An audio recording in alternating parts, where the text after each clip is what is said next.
Hello viewers, তো দেখুন আজকে আমরা এনেছি পাকা পটল ফল। তো পটল ফল দিয়ে, পটল কিন্তু একটা ফল, তো পটল ফল দিয়ে কিভাবে পটল ভর্তা করা যায়, পাকা পটলের যে ভর্তা বলে থাকি, তো দেখুন কিভাবে কি হয়।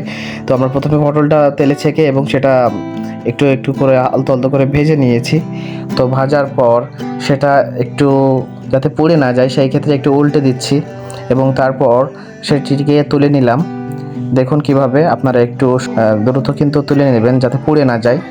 তো দেখুন কি সুন্দর কালার হয়েছে।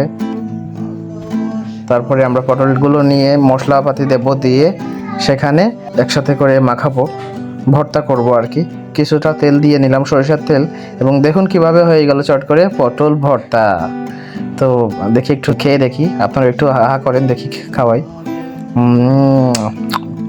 হেভি স্বাদ, সেই স্বাদ, দারুণ দারুণ। তো হয়ে গেল। অবশ্য শুকনো ঝাল দিলে আরও বেশি টেস্ট লাগবে। তো ভিউয়ার্স, কেমন হয়েছে জানাবেন।